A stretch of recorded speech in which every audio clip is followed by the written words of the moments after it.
এই কিরে কি অবস্থা? বন্ধু নাইস। মামা শোন, একটা কথা আছে। কি? আমরা সবাই মিলে একটা বুদ্ধি করছি, একটা সিদ্ধান্ত নিচ্ছি। আমরা ওটা হ্যাং আউট করতে যাবো ব্যাংকক, সিঙ্গাপুর অথবা মালয়েশিয়া।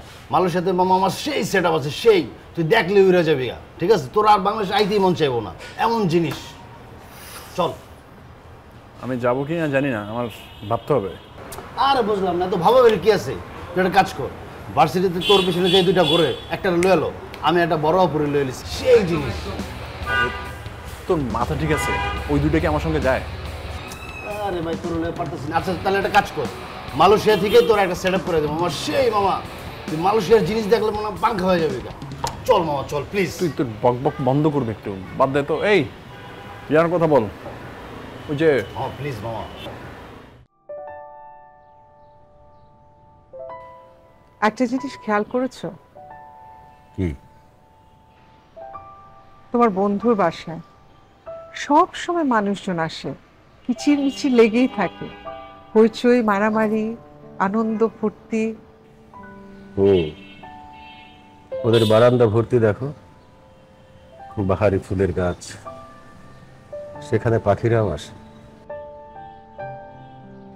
জীবনটা ওদের মতো হলে মন্দ হতো না।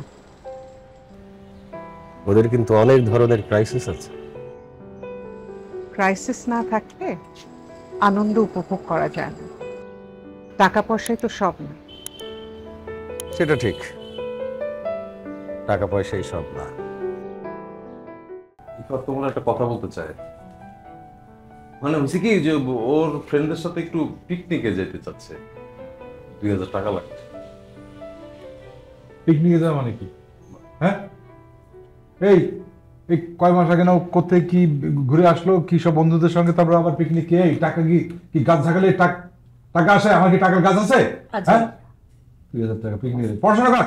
সারা জীবন শুনছি তোমার ওনাকে এক ছিল, তোমার বন্ধু নাকি ছিল অনেক পরে, আর তুমি তোমার বন্ধু এখন কোটি টাকার মালিক, আর আমার 2000 টাকা দিতে পারো না। আইফাত একটা চড় খাবি বাবার সাথে। বেশি এখন না, বাড়ি থেকে বের করে দেবো। হ্যাঁ, বুঝো না কি?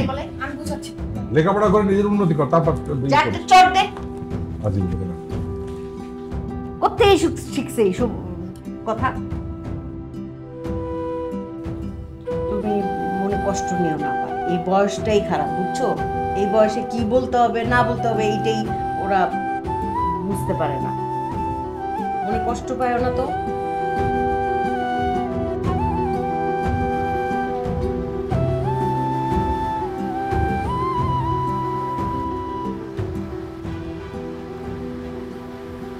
নিতু, যাচ্ছ কোথায়? এই তো বাসার দিকে। চলো তোমাকে নামিয়ে দেই।